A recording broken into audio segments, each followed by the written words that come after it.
recently got a Canon RP for this channel, and initially I got the RF 16mm f2.8 lens. That lens is great, but the problem is the RP is actually really bad in low light, and so I realized what I actually needed is a wide-angle prime that's a minimum of f1.8, and I'm looking for something that's affordable. This is what I found.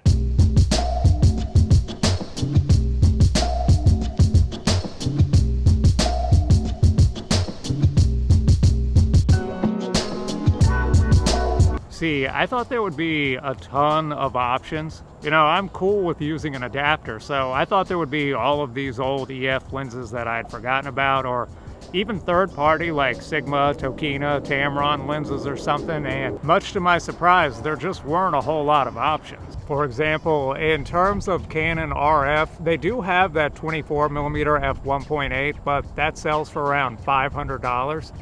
And so my next thought was, what about old EF lenses? Well, in terms of EF, there is that 24mm f1.4L lens, the Mark I version.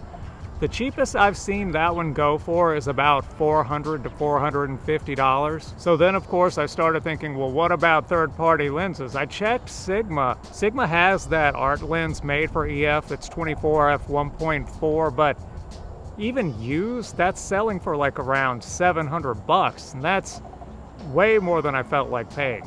To be clear, there are some older Sigma lenses that are f1.8, but the problem is they're all those ones with that manual focus to autofocus clutch, and that autofocus system is a lot slower than modern lenses, and it's super loud too. You know, I've got one on my Nikon cameras, and it almost just sounds like R2-D2 freaking out or something. It just goes bzzzt, bzzzt, bzzzt, bzzzt, like every single time it focuses. It's really obnoxious if you actually have a shotgun mic on the camera. I mean, you can't film with a shotgun mic on the camera, basically, if you're using one of those lenses. And in terms of older Canon lenses, you know, there's that 24mm f2.8. That's a great lens. I actually have that lens, but the problem is it's 2.8. I need something 1 point something.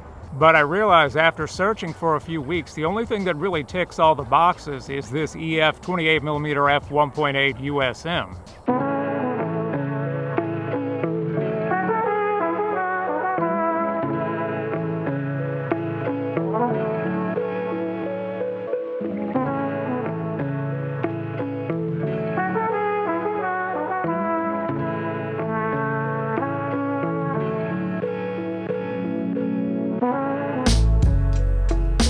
Now, in terms of price, if you just do a quick Google search for this lens, they're going to show you a lot of options that are like $300 or $400 from all the popular sellers, you know, like KEH, MPB, whatever. I wouldn't personally pay that much. I ended up getting mine from a Japanese seller on eBay, and I paid $189, and it's in mint condition. You know, and as a camera collector, that is some advice that I would kind of offer is don't be afraid to shop around on eBay. Instead of just going immediately to some sort of big name seller or some big box store, you're probably going to find a much better deal on eBay. And another thing I wanted to point out about those Japanese sellers on eBay, because I've ordered from them a lot, somehow, some way, they get your stuff here in less than 7 days. I don't know how it gets here so fast. Like, this lens, I ordered it on a Monday. It was here by Saturday. And I've ordered a bunch of other stuff from these sellers too, things that I've bought for this channel, like the Olympus EP3. That was another one. That's another thing that came here in like 4 or 5 days.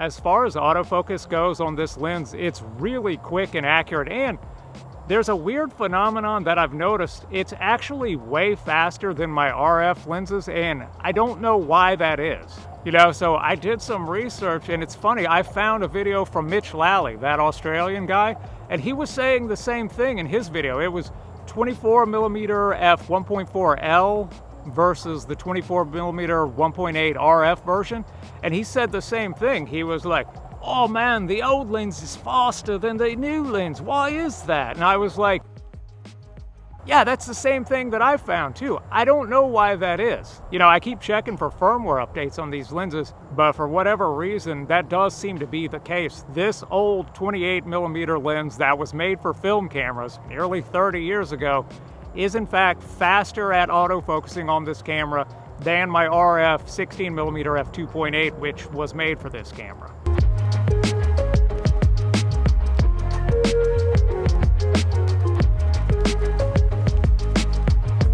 But having said that, one problem that I have noticed is, even with as quiet as this autofocus is on this lens, if you're using a shotgun mic, you will hear the autofocus. Like, let me move around and you just kind of like listen for this, especially if you're watching this on headphones, you'll definitely hear. This is what the autofocus sounds like.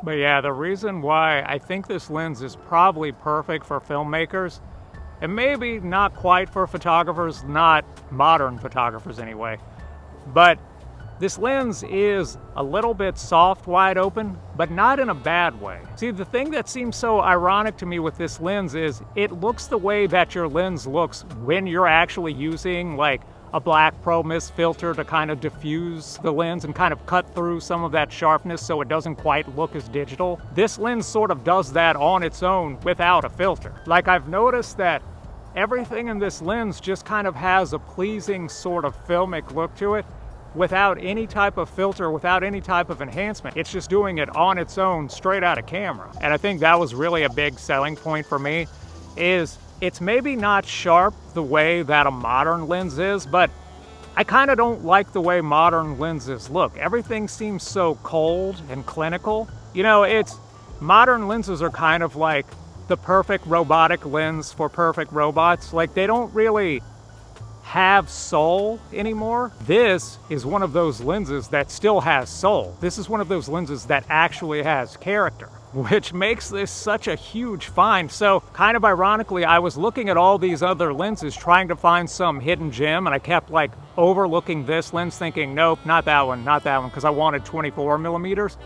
But actually, now that I've got this one, I'm super excited. I'm super thankful, because it's like, hey man, this is actually better than what I was looking for.